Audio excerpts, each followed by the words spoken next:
여러분 그동안 계속해서 그 호국 관련된 이야기를 이제 주로 많이 했었던 것 같고, 이제 조금 다른 부분으로 공명 관련된 이야기들로 넘어가 볼까 합니다. 네. 공명 관련된 이야기들은 좀 이제 그 호흡의 이야기와는 조금 이제 다른 부분들이 있고, 굳이 뭐 그거를 좀 이제 학적으로 옮기자면은 모르겠어요. 호흡 관련된 게 이게 김영식 박사님 전공이신 의학 관련일 수 있다면, 공명은 좀 약간 물리학? 혹은 이제 우리는 학교에서 이제 그걸 배울 적에 음성학 부분을 따로 좀 이제 배웠었는데, 그렇다고 해서 뭐 이걸 전문적으로 배우고 이러진 않죠. 실제 이제 우리가 하는 것은 느낌이고 감각이기 때문에 아무래도 이제 그런 것이 있어요. 근데 오면서 공명하는 거를 국어사전에 찾아보니까 참 많이 이야기가 써 있더라고요. 무슨 뭐 양자 역학까지 막 나오고 물체가 부딪혀서 어떤 파장을 낸다. 그런 내용들, 여러 가지 내용들이 써 있어요. 공명이 되는 이유는 잘 들리고 아름답게 들리기 위한 것 같아요. 잘 들리고 아름답게. 왜 잘 들리고 아름다운 소리가 나야 하는가?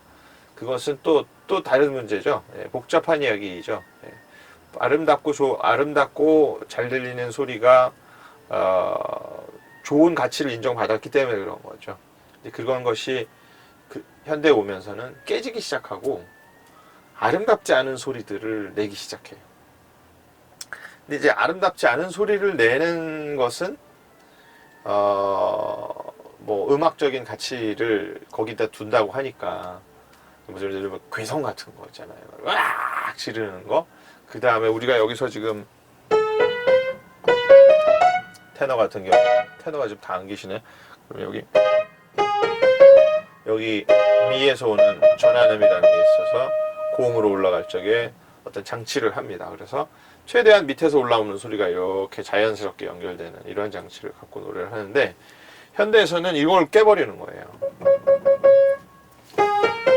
여러분들이 바리톤을 들으시니까 여기서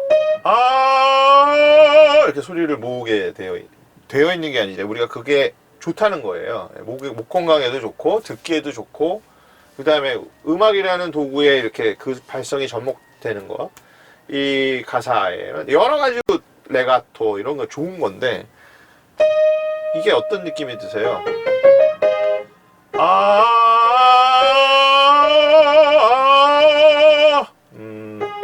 어떤 프레이즈가 생각이 나지 않는데요. 그러니까 이 연결이라든지 이게 너무 세련된 느낌, 너무 고상한 느낌, 너무 이렇게 완성된 느낌, 이런 걸 주는 거죠. 근데 이제 현대 와서는 무슨 얘기를 하냐면, 그건 일상이 아니라는 거예요. 일상이 아니라는 거예요. 사실이 아니라는 거죠. 예. 사실이 여기서 피 터지게 싸우고, 뭐 우리가 멀쩡하게 문명 사회를 살아도 그 안에서 서로 경쟁이 있어가지고 마음 상하고 이런 일이 있고, 보이지 않게 이득을 막 뺏어가고 이런 일들이 있는데, 어떻게 여기서 이렇게 그렇지 않은 듯한 소리를 내느냐. 그래서 이걸 깨죠. 어떤 식으로? 이런 식으로 깨기 시작해. 이게 사실은 우리 피 튀기는 현실이다라고 이제 말하는 거예요. 그래서 옛날에는 오페라에서 그 주인공들이 귀족들이 많았어요. 왕, 귀족 이런 사람들이 많았었어요. 그 사람들의 삶이 이 하층민들이 볼 적에는 굉장히 좀 되게 좋아 보인다. 나도 저렇게 살고 싶다. 풍족하게 누린다라고 생각했는데, 나중에 이게 그러니까 고전을 넘어서서 이제 사실주의 오페라, 그 다음에 이제 현대. 그러면 사실주의면은 이 오페라 작곡가는 푸치니라든지, 그 다음에 이제 무슨 레온 카발로 이런 작곡가들이 있어요. 이태리 작곡가들이. 그러면은 요게 이제 언제냐면은 베토벤을 넘어서 가지고 무슨 말러, 그 다음에 그 이상 가서 무슨 쉔베르크 이런 쪽으로 이제 넘어가는 현대 음악, 여기에서 생긴 그 음악의 그런 좀 어떤 사조 같은 거, 사상적인 문제들이 결부가 되기 때문에, 그 다음서부터는 나오는 오페라들은 주인공이 누구냐면 귀족이나 왕이 아니에요. 옆집 아저씨, 무슨 뭐 공마단 이런 거, 마치 그 드라마도 여러 종류가 있지만 아주 현실이라고 우리가 생각되는 것들, 이런 계급, 저쪽 세상 이런 게 아니라 나에게 속한 영역들에 관한 것들을 만들기 시작하는 거죠. 그렇기 때문에 저는 아까 말씀드린 그런 이야기들, 그 다음에 그 사람들이 가지고 있는 어떤 문화들, 이런 것들이 반영이 되는 거죠. 그래서 이제 이걸 벌리기 시작하는 거예요. 여기를 모으는 건 여러 의미가 있는데, 이 음정을 전환음이라는 이걸 벌리기 시작하는 거예요. 벌리기 시작해서 그냥 우리가 그 갖고 있는 문화들이나 이 특성들이 확 나타나면서 쉽게 이게 되면 좋은데, 이게 벌리기 시작하면서 뭐가 생기냐면 깨짐이 생깁니다. 깨짐. 여러 가지 의미가 이렇게 막 상충되고 부딪히는 거죠. 교차되는 거죠. 깨짐이 생겨요. 찢어짐이 생기는 거예요. 그러니까 이게 소리를 내는 입장에서는, 우리 연주자 입장에서는 어떻게 되는 거냐면 발성적인 마이너스를 가져오는 거죠. 목이 점점 안 좋아진다든지, 소리를 이렇게 지르는, 예를 들어 베이스 세 분이 합창단에서 노래하실 적에 세 분 정도만 이 음정을 저기 뭐 주님의 높고 위대, 이거를 주님의 높 이렇게 냈다고 생각해 보세요. 주님의 높고 위대하심을 이렇게 노래했다고 생각해 보세요. 우리는 지금 이 노래와 이 노래가 적절하지 어울리지가 않아요. 근데 이렇게 어떤 느낌이 듭니까? 근데 세 분만 하더라도 가만히 듣고 있는 사람들이 아마 주님의 높 깜짝 놀랄걸요. 이런 좀 쇼킹한 사건을 제공하는 거예요. 그래서 미적인 관점이 이렇게 편안하고 세련되게 듣는 곳에서 어떻게 됩니까?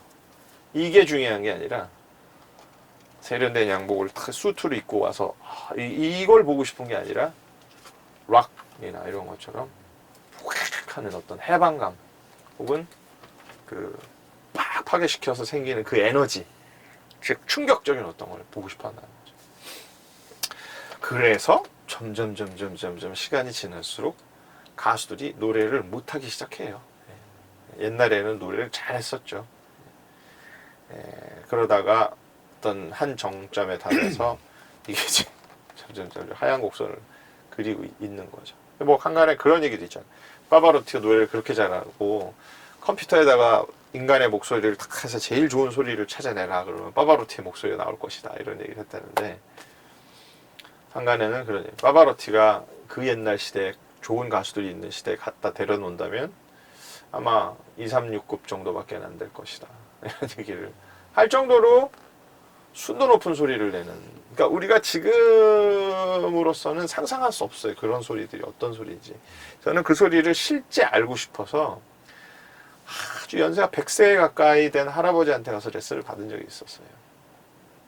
18살 때부터 로마 테아트로 극장에서 반주를 하시던 할아버지, 96세인가 3세네. 키도 조그만데 레슨 가면 저기서부터 여기까지 걸어오는데 한 10분 걸려요. 피아노 앞에서만 쓰면 하면서 갑자기 와 피아노를 치고 한참 레슨을 했는데 무슨 노래를 하자는 거예요. 근데 이 노래는 내가 하는 노래가 아니라 바리톤 노래인데, 바리톤 노래인데 뭐야, 너 바리톤 누구 아니야? 이러는 거예요. 모르고 한참 레슨 했던 거예요. 테너인데요. 움베르토인데요. 와 이러더니 또.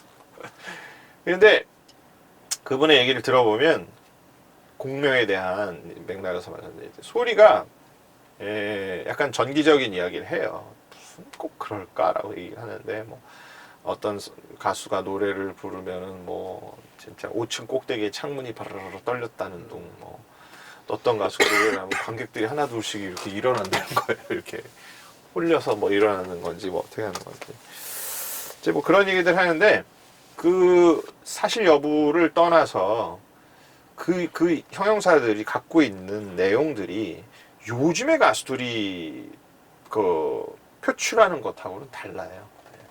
요즘 가수들한테 그런 내용의 칭찬을 쓰진 않을 거예요. 오, 소리 굉장히 크다, 혹은 뭐 강하다, 예?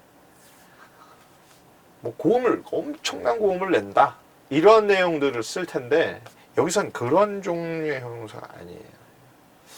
그래서 순도를 찾아낸다든지. 그러니까 제가 말씀드리고 싶은 것은 발성의 개념이 바뀌었다라는 거예요. 그거 좋고 나쁘고를 받아들이는 것은 뭐 사람이 갖고 있는 문화에 따라 달라질 수 있겠지만 제가 생활 적에 우리는 연주자라는 입장에서 발성을 봐야 되기 때문에 기본적인 그런 룰로 가면 안 됩니다. 이 미 플랫셋 같은 경우 전환음을 오픈시킨다든지 여기에서 이제 공명감이라는 것은 사라지기 시작해요. 다른 종류의 공명감이 생기죠. 공명이라는 건 일종의 그 완성된 어떤 모습들이거든요. 예, 뭐 원이라든지 이런 것처럼 이렇게 균형이 있고 조화로운 상태가 지속되는 것을 찾아내려고 그래요. 근데 지금은 그렇지 않아요. 지금 그런 거 상관없어요. 어떻게 하면 좀 더 이렇게 파괴적인 어떤 모습을 보이는가가 중요해요. 충격적인 모습을 보이는 거. 물론 우리가 교회에서 하는 노래는 그런 노래는 없어요. 우리는 그런 문화 속에 살고 있습니다. 그렇죠. 그러니까 그 문화가 사실 암암리에 들어오기 때문에 어디 아까 목사님 말씀한 것처럼 은근히 어떤 영향력을 주는 부분도 있어요. 자, 근데 이제 공명이라고 하면 전에도 여러 차례 제가 말씀드린 것 있었지만 예를 들면 제가 제 몸을 이렇게 치는 소리하고 여기를 치는 소리하고 이게 공명감이라는 차원에서 좀 다릅니다. 우리가 추구하는 소리는 당연히 여기보다는 여기고요. 여기보다는 여기에요. 더 잘 울림을 잘 발생할 수 있게끔 어떤 배음의 관계들 이런 것들을 발생할 수 있게끔 여기는 조율을 해놓은 것이 이 피아노이기 때문에 그 다음에 이제 이거와 이거의 차이는 뭐냐는 거예요. 이것은 어떤 딱딱한 물체와 부딪혔을 적에 부딪히는 작용이 사건이 더 큰 거죠. 이게 지금요. 이거는 좀 이제 사건이 좀 뭐라 그럴까 뭔가 완화되는 느낌. 그래서 좀 덜하고. 그래서 공명이라는 부분은 가장 핵심적인 어떤 부분에서 사실은 결론적으로는 온몸으로 이 소리가 퍼져나가야지 맞는데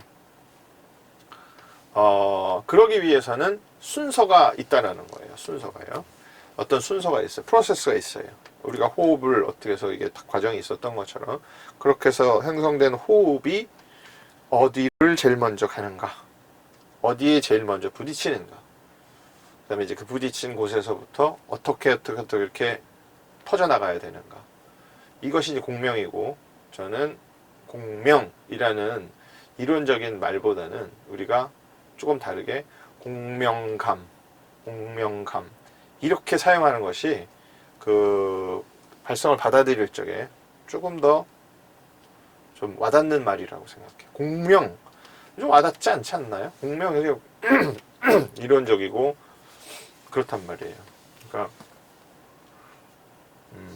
그러나 공명감이라는 말로 공명을 좀 대체하게 되면 공명감이라는 것은 어떤 감각이기 때문에 감각적인 차원에서 공명의 개념을 찾아내려고 하죠. 즉 몸에 어디가 울리는가.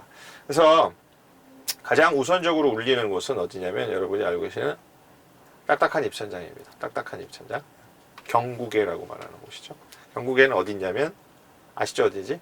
이빨 뒤에 요만한 곳이에요. 요만한 곳.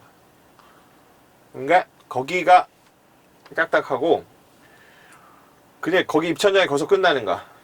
아니죠. 이어집니다. 이렇게 발랑발랑 들렸다 내려왔다 하는 곳이 있어요. 여길 또 지나면 어떻게 되죠? 끄트머리 이렇게 목젖이 있잖아요. 여기 말랑말랑하고 발랑발랑 들렸다 내렸다 하는 곳을 연구개라고 말하고요.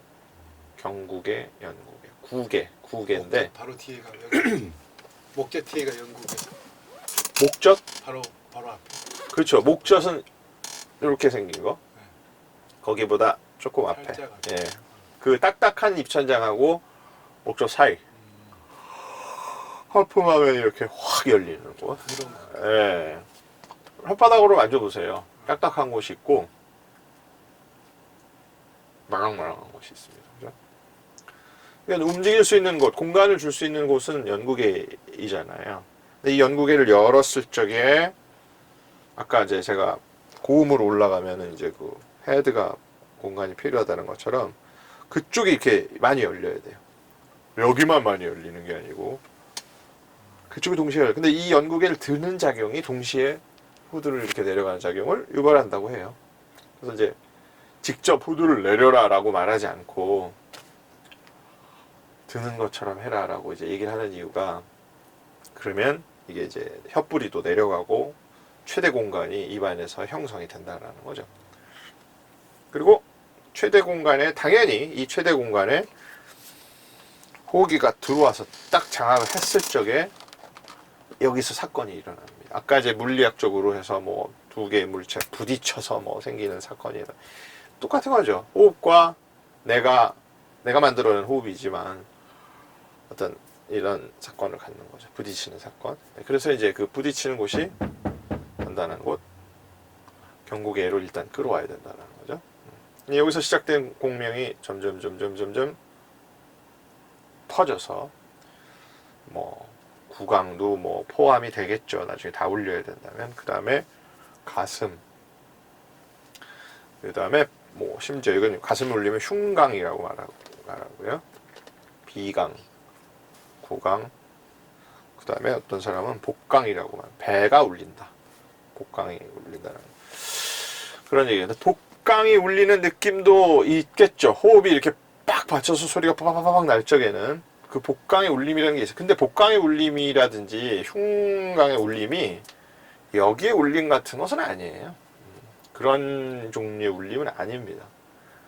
울림이라는 건 이제 생각해보면 이해하실 수 있을 거예요. 여기 같은 게 그런 종류의 울림은 아니에요. 파장에 펄 걸쳐 나가면서 이제 이게 자연스럽게 슉 하고 지나가는 거지. 근데 일단은 여러분이 이쪽으로 호흡을 끌어내서 그쪽 위치에서 소리리라고 말하면 돼요. 거기서 가사를 시작하는, 말을 시작하는 방법. 그런 구도에서 이제 발성이 시작되는 거죠. 그리고 안정적인 호흡을 유지하시면서 계속해서 그쪽에 이 호흡을 서포트 해줄 수 있으면 거기에서 다음 파장 이게 계속 발생합니다. 이게 지원되지 않을 경우에 끊어져요. 바로 끊어져 버리죠. 그러니까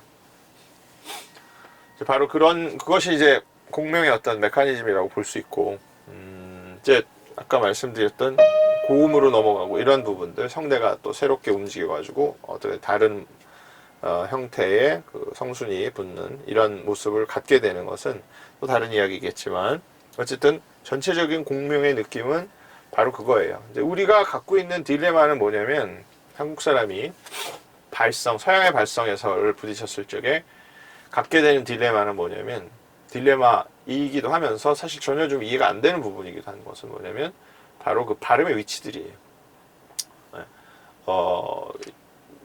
이 노래 서양의 발성은 지금 이제 이태리가 종주국이에요. 이태리에서 오페라가 시작했고, 이태리에서 너무 많은 잘하는 가수들이 너무 많이 나왔어요.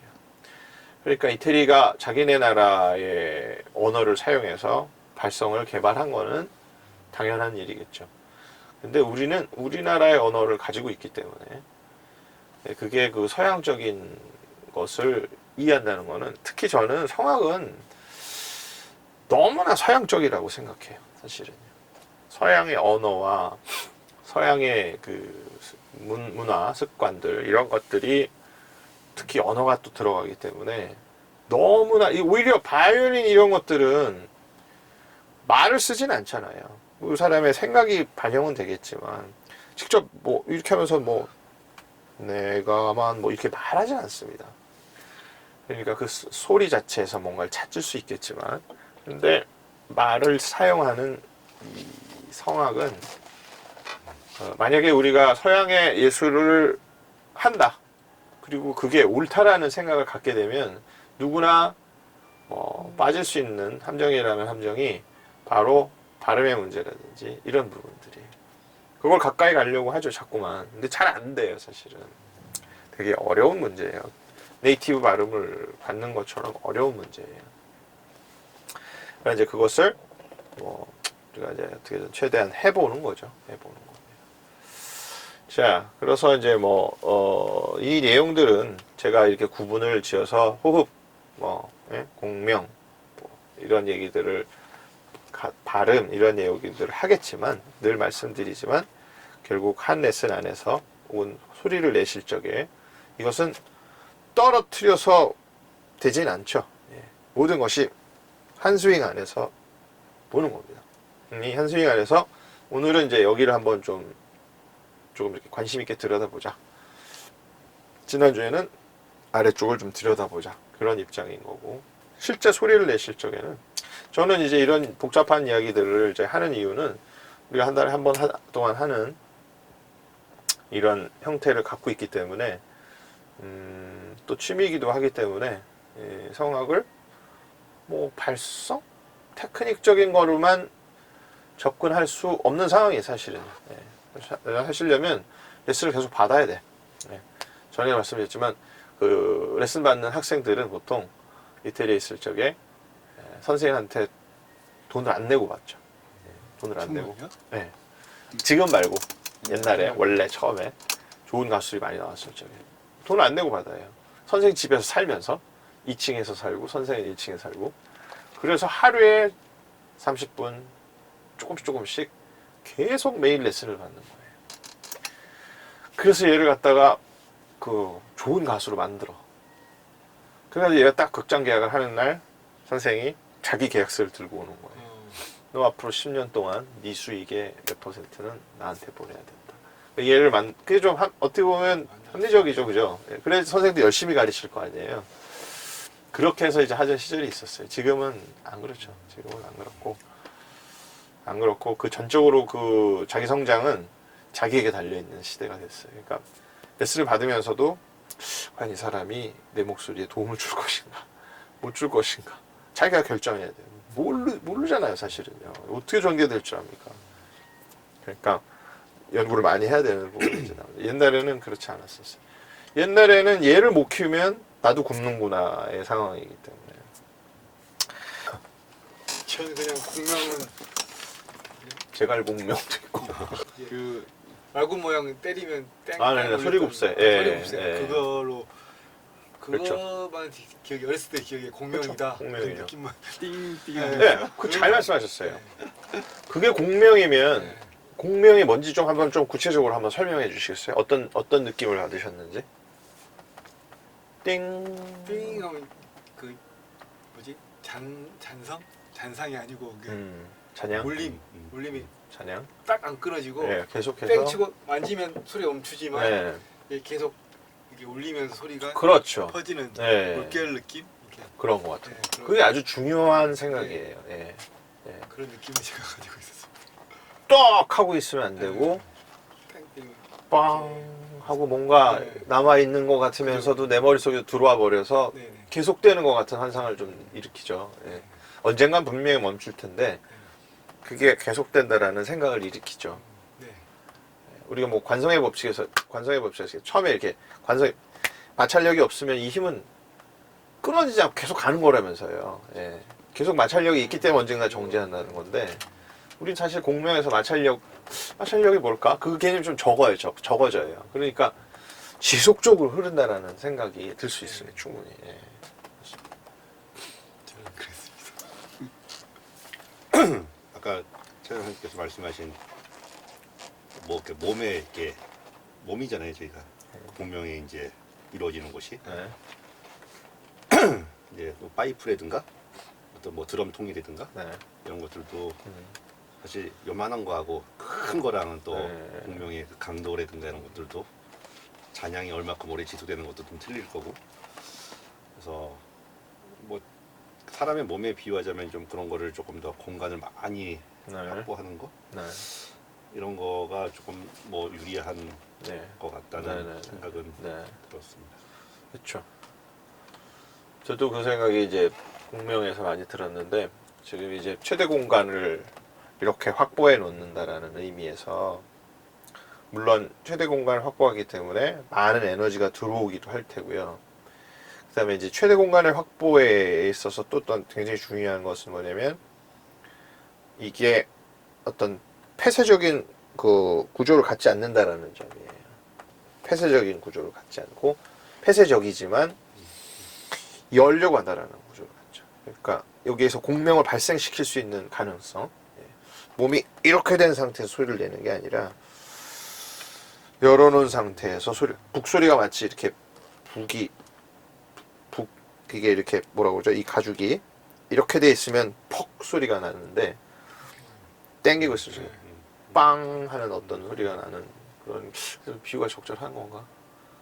뭐 하여튼 그런 의미일 수도 있는 거죠. 그러니까 확실히 로우 보이스이기 때문에 그 몸의 울림이라는 그런 얘기를 하시는 것 같아요. 비강의 울림이 보다 더 근본적인 것이다라고 생각하시는 걸 수도 있죠. 동체 공명이라는 거죠. 동체가 울린다. 그러니까 호루라기 얘기를 전혀 계속 드리는 게 호루라기를 이렇게 잡고 부르면 뚜뚜뚜뚜뚜뚜 소리밖에 안 나요.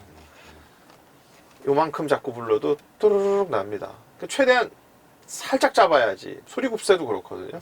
꽉 잡으면 소리가 띡이에요. 이거 어떻게 하죠? 이게 살짝 잡고 땅 친 다음에 그 다음 심지어 뭐라 하죠?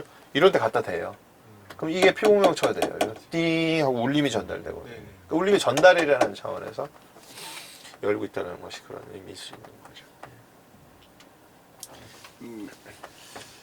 저는 이제 공명을 이제 한 10년 이렇게 생각했잖아요. 다들 이제 공명을 일으키고 싶고 멀리 이렇게 소리를 보내고 싶어 하는데 이제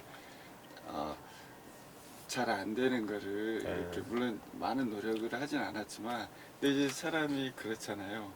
조금 노력을 기울이고도 효과를 볼 수 있으면 좋은 거잖아요. 네. 근데 이제 그게 이렇게 게으른 것일 수도 있지만 어쨌거나 이제 그게 공명을 이렇게 갖기가 쉽지는 않더라고요.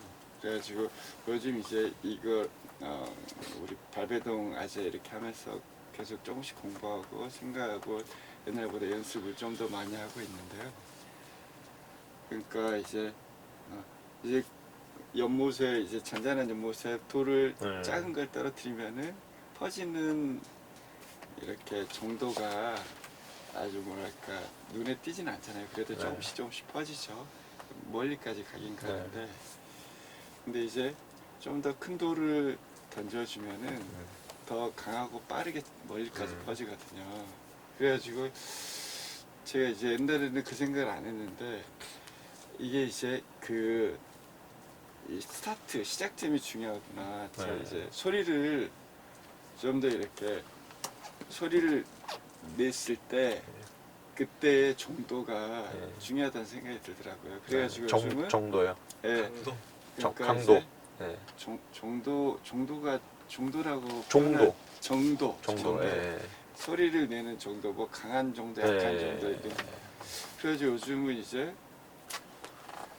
옛날보다 더 깊게 숨 쉬려고 구강을 더 크게 벌리려고 하죠. 왜냐하면 구강이 차선생님 말씀처럼 구강이 기본적으로 공명을 일으키기 위해서는 크게 벌려져 있어야 되잖아요.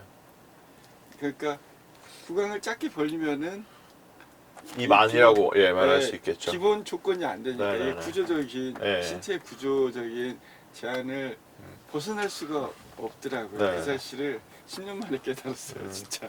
그 이야기가 굉장히 중요해요. 그 이제 구강을 넓게 벌린다라고 이제 우리가 말했을 때 다만 좀 오해 소지가 있는 것은 구강 공명이라는 개념이 들어오기 때문에 그런데 근데 이제 구강이죠. 당연히 구강인데 아주 그 유명한 테너 알프레드 크라우스라는 사람이 그 지금 말씀하신 내용을 가지고 실험을 해요. 이렇게 카메라 있잖아요. 집어넣는 카메라로 입안의 열림이라고밖에 우리 말할 수 없는데 사실 입안의 열림이 아닌 거예요. 이 구조적으로 근육의 작동을 보면은 입을 크게 벌린다는 이걸 벌리는 거가 아니고 이걸 같이 다 열어야 돼요. 이 근육들을요. 같이 열려야 돼요. 이렇게 보면 어떻게 보면 머리가 꼭 열리는 듯한 느낌을 받아요. 그래가지고 이걸 집어넣어가지고 실험을 한 거예요. 도대체 무슨 발음? 자기는 이 발음이 가장 그 기본이다라고 이 사람은 얘기해요. 그리고 오 같은 거 하면 안 된다 이런 얘기를 하는데 이거 집어넣어서 사실 실험을 했더니 이 발음에서 가장 많이 열리는 거예요. 혀도 가장 많이 열리고 목도 가장 많이 열리고 이게 가장 많이 열린다는 것을 이제 자기에게서 주장을 하고 이를 계속해서 얘기를 해요. 봐라, 이가 가장 최대치로 열려지지 않느냐 이런 얘기를 하죠. 그래서 이제 입안이 열리고 이 내부 꼭 입안이라고 보시기보다는 내부라고 말해야 됩니다. 우리가 저기 그 북극 남극 얘기했던 것처럼 이쪽의 근육들이 사용되면서 같이 열려야 돼요. 네. 사자가 이렇게 할 적에 위를 쓰는 것처럼 그냥 해서 열리면 안 돼요. 예, 공명 가면 여기 있기 때문에 로 떨어져요. 문제는 이제 이게 이쪽에 같이 이렇게 같이 열렸을 적에 좋은 소리가 난다는 거죠. 그러니까 거기에서 말씀하신 아까 몸이었지만 지금 이제 두성부로 넘어오면서 이쪽의 열림이라든지 그 다음에 이제 사실은 공명을 지금 초점을 맞추고 싶었던 비강 쪽의 열림이라든지 이런 것들이 이제 생기는 거죠. 그러니까 많이 여신다는 말은 좋은 발견이시고 그 다음에 이것도 같이 들리셔야 된다는 이야기 한 가지 하고 그 다음에 집사님은 지난주에 사실은 처음 알았어요. 몸을 만져보니까 터미네이터. 네. 몸이 다 근육이에요, 완전히. 그 제가 어저께 조깅하는 거 하면서 가벼운 조깅하면서 제가 야 이건 대단한 운동이야라고 얘기를 했는데 아침마다 이걸 치시는 분이 근력이 얼마나 발달돼 있겠어요. 겉으로 보이는 것보다 속으로 더 근육들이 생겼는지도 몰라요. 그러니까 집사님의 경우는 어떤 힘을 주는 파워의 문제 아니에요. 오히려 힘을 풀어야 되는 문제를 생각해 보셔야 돼요. 그래서 이제 최근에 이제 입을 크게 벌리려고 처음에 말씀처럼 이렇게 비강을 열려야 된다 뭐 이런 생각으로 이렇게 하는데 이게 이제 그러니까 바람이 더 쉽게 빠져버리는 거예요. 옛날에는 이렇게. 그러니까 이게 훈련이 안 돼서 그렇겠죠. 뭐 일주일에 요즘 또 이제 게을러져가지고 매일 이렇게 하는 5분씩 하려고 그랬는데 또 안 하게 되고 근데 이제 옛날에는 이제 중간도 못 벌렸는데 근데 이 사람은 특이한 게 저는 많이 벌리고 있다고 생각해요.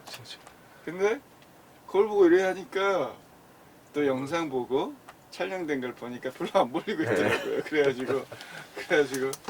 그래서 자꾸 더 벌리려는 생각을 갖게 되는 것은 오히려 이 아래쪽으로 더 열려요. 그러니까 예. 그렇게 숨이 빡 빠져버리죠. 예. 딱 그렇게 확 걸릴 곳이 없어요. 이렇게 열면은 호흡을 더 낮게 가져가고 근력을 더 사용해서 이걸 딱 잡아줘야지 이쪽으로 돌아요. 겨우 돌기 시작해. 그러면은 일단 소리는 커지고 근데 조심해야 이게 모노톤이 좀 돼요. 배음이 없어지는 소리들이 많아요. 이 밑으로 발성을 추구할 경우에는 근데 그게 이제 조금 내가 내부적인 감각으로 느끼기 굉장히 어려운 부분들이에요. 이렇게 퍼져나가는 소리를 우리는 소리를 일으키는 그 원인이기 때문에 원동자이기 때문에 이게 소리가 이렇게 나에게서부터 발생하고 여기까지 나가고 있을 때 있잖아요. 이 감각이 없어요. 우리는 여기서 빵 하고 나가는 것에만 이렇게 집중이 돼 있기 때문에 그러니까 우리가 모르는 곳으로 가는 소리들을 잘 모르잖아요. 그러니까 전문가들이면은 이제 잘 하고 이렇게 딱 친 다음에 그 팔로우를 탁 하면서 공을 이렇게 보면서 이 동작에서 오는 효과를 아시겠지만 처음 치는 사람은 어떻죠? 여기 치는 것만 그냥 몰입해서 때린단 말이에요. 여기서 딱 소리 내는 거 아만 하기 때문에 이 소리가 딱 난 다음에 어떻게 가야 되지? 사실 이게 대부분의 공부인 셈인데 우리는 숨 그 다음에 여기서 딱 맞는 순간 여기까지만 모르는 생각을 갖고 있기 때문에 실제로 이렇게 쫙 나가는 것이 갖고 있는 영향력을 끌어들여서 사용하지 못해요. 잘. 이게 굉장히 중요하지 않습니까? 스트로크 한 후에 뭘까요 도대체? 그러니까 분명히 달라. 스윙을 여기서부터 여기까지 하는 거하고 여기서부터 여기까지 하는 것은 뭔가 다르다는 거예요. 발성도 똑같다는 거죠. 바로 그 어택 후에 빠져나가는 소리에 대한 그 감각이면 감각이고 이게 어떻게 뭐가 됐든 간에 하여튼 어떤 이해인데 그거를 찾아내면 이제 내 안에 있는 그 전에 일어나는 모든 프로세스가 정리가 될 거라고 저는 생각해요. 이거를 무시하고 여기까지만 소리라고 생각하기 때문에 이게 자꾸 이렇게 부딪히는 현상들이 생겨요. 소리는 와 있는, 소리라는 게 어떤 이제 이렇게 휙하고 호흡이기 때문에 나가버리고 그 다음 소리가 또 오고 그 다음 소리가 그 다음 호흡이 또 오고 그 다음 호흡이 이렇게 해서 계속해서 여기서 소리 개념이 발생하죠. 우리가 어떤 음정을 딱 내면 이 음이 갖고 있는 고유의 파장, 이게 두세 번 반복돼야지 사람이 아 무슨 음이구나 라고 아는 거거든요. 이게 한 번 반복되고 다른 파장을 만들어내면 우리가 무슨 소리인지 몰라요. 이런 거를 바로 이런 소리들이에요. 이게 무슨 음정일까요? 음정 파악이 안 되잖아요. 이건 어떤 일정한 음정이랑 파악됩니다. 이게 바로 파장이 일정한 파장을 만들기 때문에 우리가 듣고 반복되는 패턴을 이해하는 거기 때문에 음정을 이해하는 거거든요. 그러니까 소리도 마찬가지죠. 소리도 여기에서부터 숨이 오고 어떤 공명이 발생하죠. 내 골격과 숨이 부딪혀서 발생하는 골격이 계속 반복돼. 한 번만 딱 나고 없어지는 게 아니라 계속 날 적에 거기에서 비로소 알미 생기는 거죠. 패턴이 반복돼서 아는 것처럼 여기도 어떤 그 메카닉적인 패턴이 반복되기 때문에 우리가 들었을 적에 아하 요걸 공명감이구나라고 이해한다는 거예요. 그러니까 아시겠죠? 여기 그 다음에 여기까지 알아야지 패턴이 형성되는 거죠. 소리를 내고 그 다음 진행을 자꾸 보셔야 되는 거예요. 그러니까 거기 당연히 그 다음 진행이라는 말 때문에 호흡의 흐름이 생기는 거죠.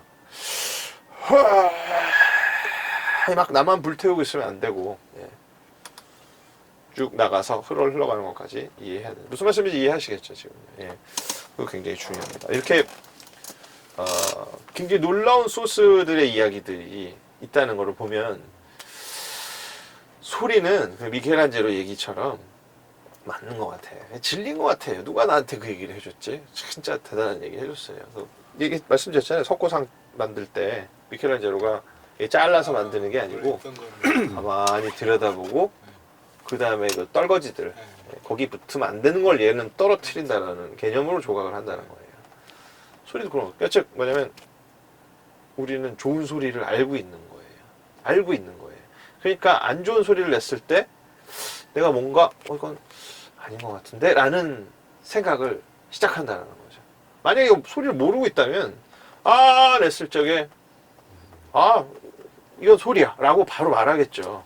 근데 내가 지금 뭔지라고 말한다. 뭔지 어디서 온 근거냐는 거죠. 뭔가 기준점이 있다는 얘기잖아요. 좋은 소리에 대한 어떤 거. 소리가 시원하게 난다든지 아이들의 목소리였을까요? 그게 우리가 가지고 있었던 애들 적에 그냥 시원하게 부르고 맑게 부르는 그 소리일까요? 여튼 모르지만 그거는 분명히 갖고 있다는 거죠. 개념이. 그러니까 오감을 열어놓으시고 생각도 열어놓으시고 소리를 이렇게 하시다 보면 틀림없이 찾으실 수밖에 없는 거죠. 자, 한번 해보시겠습니까? 자리에 세 명이 같이 한번 일단 해보고 그 다음에 개인 레슨을 이렇게 한번 해보시죠.